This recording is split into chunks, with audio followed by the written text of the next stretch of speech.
시청자 여러분 안녕하십니까? 헬로 이슈토크입니다. 새해를 맞아 우리 지역 단체장들 만나보고 있습니다. 오늘 순서는 김동근 의정부 시장인데요.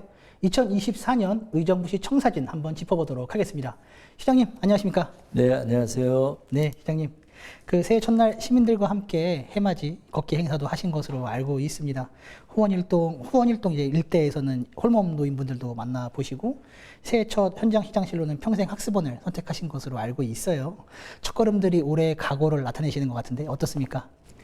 예, 우선 새해를 맞으면서 시민들과 함께 의정부시의 비전 그리고 의정부시가 지향하고 있는 길을 함께 나누는 시간을 꼭 갖고 싶었습니다.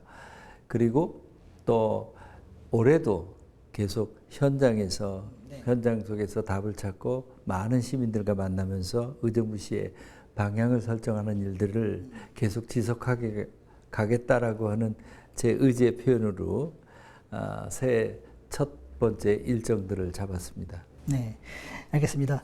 그럼 이제 본격적으로 이야기 한번 나눠보도록 네, 하겠습니다.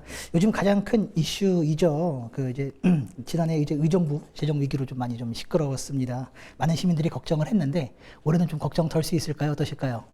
예, 아마도 이미 위기라고 하는 것을 안 이상 위기는 더 이상 아닐 것입니다. 작년에 일시적으로 정부가 저희들에게 지원해주게 하기로 했었던 교부금이 한 574억 원이 일시적으로 중지되는 것에 맞춰서 저희들이 재정을 긴축적으로 운영을 했습니다.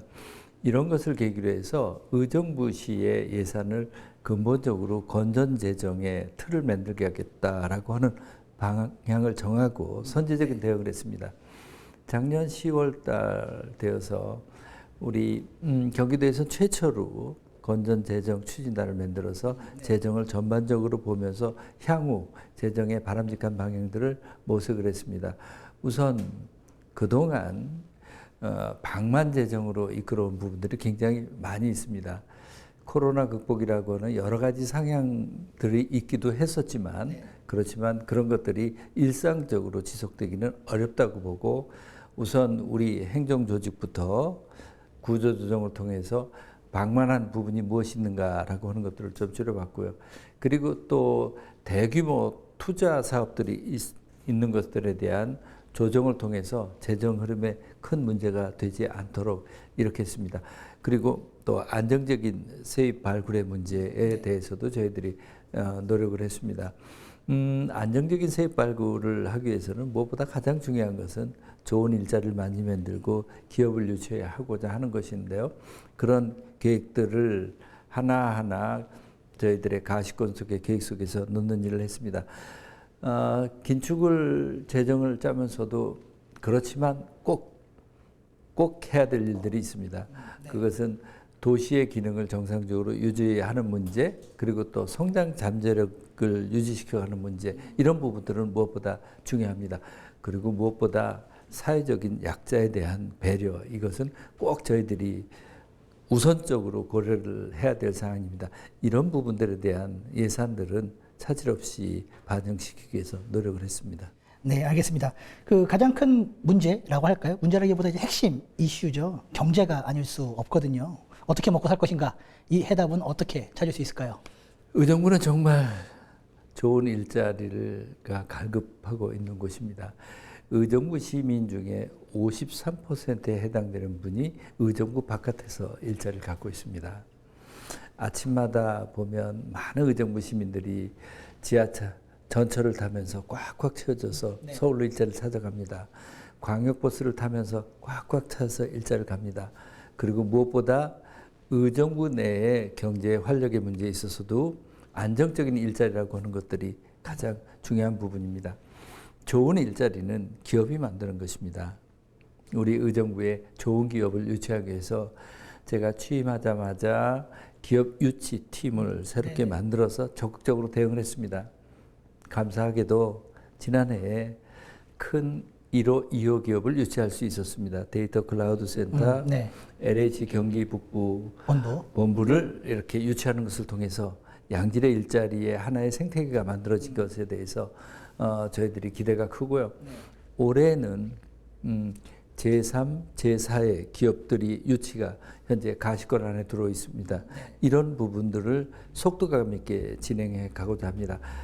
그리고 좋은 기업을 유치하는 것도 중요하지만 또 한 가지는 우리 의정부 시내에서 있게 되는 각종 개발 사업에 대해서 우리 의정부시가 어떻게 능동적으로 참여해 가느냐 하는 것입니다. 개발 사업의 이익을 의정부 시에 또 시민의 이익으로 돌리는 일 또한 중요하고, 그런 개발 사업에 대한 인프라들이 속도감 있게 진행되는 것을 통해서 경제의 선순환 구조를 만드는 것이 중요하다고 생각합니다. 그 일을 하기 위해서 올해 의정부 공사를 설립하는 일들을 추진하고 현재 도시공사가 만들어지면서 이것이 정상 흐름으로 진행돼 가고 있습니다. 올 상반기 안에 도시공사가 체제를 갖추고 본격적으로 경제활동에 참여하게 되면 의정부시의 경제활동을 더 활성화시키는 데 큰 기여를 하리라고 보고 있습니다. 알겠습니다. 그 기업하기 좋은 여건 중 하나, 이게 또 꼽으라면 교통, 인프라를 꼽을 수 있을 것 같아요. 요즘 가장 또 핫한 이슈인데 그 의정부와 연결되는 이제 7호선 연장선의 복선화, 시민들의 가장 큰 바람이고 지금 서명운동도 진행 중에 있거든요. 시장님도 동참하신 것으로 알고 있는데 이거 어떻게 희망 이룰 수 있을까요? 어떻게 보세요? 네, 저는 현재 의정부가 생각하고 있는 철도 중에서 핵심은 몇 가지 들 수 있습니다. 금방 말씀해 주셨던 7호선 문제 현재 공사 중인데 아쉽게도 단선화되어 있습니다. 의정부 구간. 이것을 어떻게 복선화를 만들어서 안전을 유지하고 그리고 철도를 이용하는 시민들의 입장에서 가장 중요한 서비스인 정시성을 확보하느냐라고 하는 부분들을 해결하기 위해서 노력하고 있습니다. 또 하나는 의정부가 크게 넓게 봤을 때 동부권역에 고산 밀락 쪽에 철도 교통이 연결되어지지 않아서 생기게 되는 교통상의 장애 문제를 어떻게 해결하느냐 하는 것입니다. 그 부분은 남양주의 청학에서 이어져 오고 있는 철도 노선을 고산 밀락을 연결해서 의정부역으로 연결하는 8호선의 연장 노선을 현재 구차해 가고 있습니다. 현재 이 부분들에 대해서 제가 취임하자마자 철도 정책 자문단을 구성해서 집중적으로 논의를 해놓고 또 이것을 국가계획 2026년에 국가철도망 계획에 반영시키기 위해서 현재 전문기관과 함께 용역사업을 추진하고 있습니다. 이 사업 계획이 타당성에 대해서 저희들은 상당 부분 타당성을 얻게 되리라고 보여지는데요. 네네. 이것을 국가사업에 반영시키는 일들을 올해 최우선 과제로 하게 될 것입니다. 그리고 무엇보다 또 하나 중요한 것은 GTX-C 노선을 네네. 빨리 개통시키느냐 하는 것입니다. 올해 의정부시에서 개통 행사를 가졌습니다. 그 개통 행사를 계기로 본격적으로 이제 GTX-C의 노선에 대한 공사가 진행되게 될 것입니다. GTX-C 건설이 지금 예정대로 되면 2028년도에는 서울 강남에 있는 삼성역에서 17분이면 의정부역까지 오게 됩니다. 의정부에 대한 교통혁명이 있게 된다고 말할 수 있습니다. 이 GTX-C 노선과 관련해서는 GTX-C 노선이 의정부역에 연결되었을 때 의정부역 주변의 교통 흐름에 대해서 그리고 이용하는 승객들의 편의를 위해서 우리가 어떤 일을 대비해야 될 것인가 하는 것들을 현재 계획에 맞춰 진행해 가고 있습니다. 네, 시장님. 그 앞서 말씀 주셨던 것처럼 교통 관문, 경기 북부의 교통 관문으로서 의정부시가 교통 인프라가 많이 확대될 것으로 지금 기대는 되는데요. 이제 7호선 복선화, 지금 이제 주민들이 또 가장 갈급하게 지금 또 바라고 있는 그런 부분인데 재정 부담 문제도 있고 공사가 이미 들어갔기 때문에 쉽지 않을 것 같다는 지적도 있습니다. 이 부분은 어떻게 보실까요? 네, 제가 시장에 취임하고 현재 7호선 연장 노선에 대해서 들여다보면서 정말 심각하다라고 생각을 했습니다. 네. 우선 단선으로 진행되어졌을 때 안전의 문제가 있고요. 그 다음에 우리가 지하철을 타게 되는 가장 중요한 이유 중에 하나는 정시성의 확보, 그렇죠. 특히 출퇴근 시간에 정시성의 확보가 중요한데 단선으로 되는 경우엔 안정적인 정시성의 확보가 굉장히 어려운 구조입니다. 이 문제를 해결하지 않고서는 우리 7호선의 이용객들이 많아질 수도 없습니다. 이용객이 많아지지 않는다라고 하는 것은 향후 의정부시의 운영 부담이 비용 부담이 훨씬 더 커져간다는 것을 의미합니다. 그래서 현재는 저희들이 7호선을 어떻게 해서든지 복선화해야 된다라고 하는 것들을 정부에 건의를 하고 있고 정부에서도 그 문제점은 이제 인식을 하고 있습니다. 그런데 현재 공사 중인 것을 그러면 어떻게 하겠느냐라고 하는 것입니다. 현재 공사 중에도 대안에 대해서 계속 논의를 하게 되고 부득이 공사를 진행해야 된다면 향후 복선회를 했을 때 대비한 정류장에 있어서 복선화를 반영을 한 설계를 한다든지 이런 부분을 계획에 반영시키기 위해서 노력을 하고 있습니다. 정부에서도 이 문제에 대해서 문제의 심각성을 인식하고 있기 때문에 저희들은 하나하나 개선책이 나올 것이라고 보고 있습니다. 네, 알겠습니다. 그 좋은 도시가 되기 위한 필수 조건 중 하나는 이제 시민의 삶의 질, 만족도가 아닐까 싶거든요. 그 의정부시 역시 녹지 확장 그리고 문화 정책 확대 등 이렇게 많은 노력하고 계신데 올해 구체적인 계획은 어떻게 갖고 계실까요? 예, 좋은 도시가 되기 위해서는 생태 도시 환경 갖추는 거 매우 중요합니다. 네. 의정부는 그런 면에서 보면 굉장한 장점을 갖고 있습니다. 4개의 좋은 산으로 명산으로 둘러싸여 있죠. 그리고 의정부시를 관통을 하는 6개의 좋은 하천들이 있습니다. 지난해에도 의정부시 6개의 하천 28km 정도 되는 하천을 시민들의 일상적인 여가 공간을 만들기 위해서 많이 노력했습니다. 중랑천, 밀락천에 우리 황토길을 만들어서 많은 시민들이 즐기고 계신데요. 올해도 역시 하천길을 중심으로 해서 걷기 좋은 도시, 걷기 좋은 길을 만드는 그런 일들을 차질 없이 진행해 가게 될 것입니다. 하천뿐만이 아니고 도심 곳곳에 녹지 생태 환경을 일상적인 생활 공간으로 바꿔가게 될 것입니다.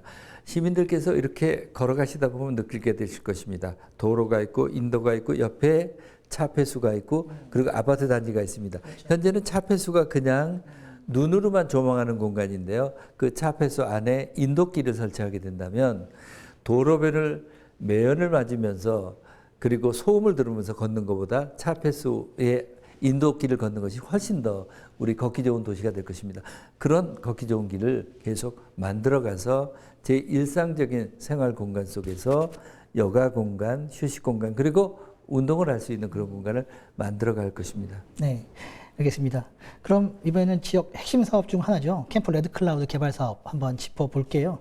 그 디자인 문화 클러스터로 조성하실 계획이십니다. 토지 매입비부터 좀 넘어야 할 산은 많아요. 많습니다. 어떻게 계획하고 계실까요? 우선 저희들이 현재 노력을 하고 있는 것은 캠프 레드클라우드의 액면적인 토지 가격만 하더라도 거의 조 단위에 가까운 돈입니다. 이 부분을 시가 일시적으로 매입을 해서 사업을 한다는 것이 현실적으로 어렵습니다. 그런데 캠프 레드클라우드는 우리 의정부 시민만의 공간이 아니고 이것은 그 가치를 대한민국 국민이 누구나가 누려야 될 그런 공간이기도 합니다. 그리고 현 세대뿐만이 아니고 미래 세대가 함께 누려야 될 공간이기도 합니다. 다시 말씀드려서 이 사업이야말로 국가 사업으로 추진해야 될 정당성을 갖고 있다라고 하는 것입니다. 그래서 국가와 함께 국가 사업으로 추진하기 위한 여러 경로를 협의하고 있습니다. 현재 국가 사업으로 추진할 때 가장 우선적으로 고려되고 있는 것이 디자인 클러스터입니다. 캠프 레드클라우드가 갖고 있는 역사적 그 캠프 레드클라우드가 갖고 있는 히스토리를 70년 한미 우호 역사를 살려가게 되고 거기에 디자인 문화를 가미시켜 가게 되는 경우 그 디자인 클러스터가 갖고 있는 것이 가까운 양주의 섬유산업, 포천의 가구산업에 업그레이드 시키는 데도 크게 기여하게 될 것입니다. 그래서 이 부분을 국가 사업으로 하는 것을 우선적으로 추진하고 있습니다. 또 일부 사업의 경우에는 시가 직접 매입해서 추진하는 사업도 있게 될 것입니다. 시가 직접 매입하는 경우에도 장기간 분할 납부하거나 혹은 시가 부분적으로 매입을 하고 그리고 다른 부분은 민간에게 매각하는 방법 등 다양한 방법을 시도하고 있습니다. 가장 중요한 것은 그 25만 평이라고 하는 그 CRC의 전체 큰 틀을 어떤 컨셉과 어떤 향후 이용 방향을 유지시켜 가느냐라고 하는 것인데 디자인 문화 클러스터 방향으로 만들어 될 것입니다. 네, 알겠습니다. 그럼 이번엔 이야기를 좀 한번 바꿔보겠습니다. 최근 양주시와 국제 스케이트장 유치를 두고 심을 합하시기로 또 하셨어요. 양주시와 협업, 지역에 어떤 이점이 있다고 볼 수 있을까요? 네, 잘 아시지만 의정부와 양주는 사실 하나의 생활권의 개념으로 봐도 족합니다. 네. 의정부는 녹양동에 있는 종합운동장 일대가 야구장, 축구장, 스케이트 경기장, 컬링장 여러 가지 복합적인 그 스포츠 컴플렉스가 되어 있습니다. 그곳에 또 다른 엘리트 시설이 늘 수도 있는 기회도 있을 것입니다. 그런데 중요한 것은 그곳에 마지막 남은 땅에 엘리트 시설을 넣게 되는 경우에 일반 시민들이 현재 있는 시설을 이용하는데 굉장히 제약을 받는다라고 하는 것입니다.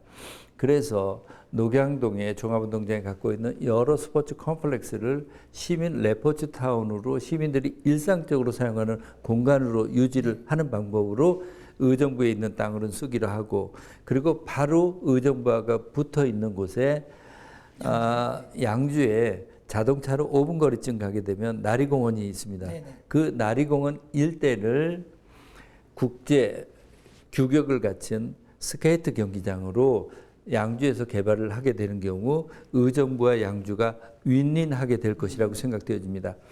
양주에 국제 스케이트 경기장이 있게 되는 경우 그 경기장 플러스 의정부가 갖고 있는 컬링장, 스케이트 경기장, 동계 스포츠 경기장들이 함께 묶여서 갖게 되는 시너지를 생각을 해서 저희들은 양주시와 의정부가 같이 협력을 해서 스케이트 경기장을 유치를 하는 것을 한 목소리로 가고 있습니다. 네. 그러니까 이제 양주시와 협업해서 국제 스케이트장의 이점은 또 가져오시면서 또 이제 시민들을 위한 레저 스포츠 타운은 스포츠 타운대로 또 개발을 해서 활용하시겠다는 그렇습니다. 이런 말씀이신 것이죠. 네, 그렇습니다. 예, 알겠습니다. 예, 지금까지 이제 지역 주요 현안에 대해서 이야기 나눠봤는데요. 시민들의 지지와 관심이 무엇보다 큰 힘이 되지 않으실까 싶습니다. 시민분들에게 카메라 보시고 한 말씀 부탁드리겠습니다. 예, 2024년 청룡의 해입니다. 우리 시민들께서 이제 더 힘찬 뜻을 가지고 그리고 과감한 도전을 우리 의정부시와 함께 했으면 하는 그런 바람을 갖고 있습니다. 올해 민선 8기가 시작된 지 3년 차입니다. 지난해까지 어떤 일을 어떻게 해야 되겠다라고 하는 것에 대해서 시민들과 함께 서로 공감을 얻고 그리고 그 계획들에 비중을 두었다면 올해는 본격적으로 하나하나 가시화시키는 그런 해가 될 것이라고 생각되어집니다. 함께 큰 꿈을 갖고 함께 나아갔으면 합니다. 열심히 하도록 하겠습니다. 네, 알겠습니다. 지금까지 2024년 의정부시 주요 현안에 대해 한번 짚어봤습니다. 올 한 해 의정부시의 발전을 기원합니다. 오늘 준비한 소식은 여기까지입니다. 시청해주신 여러분 고맙습니다.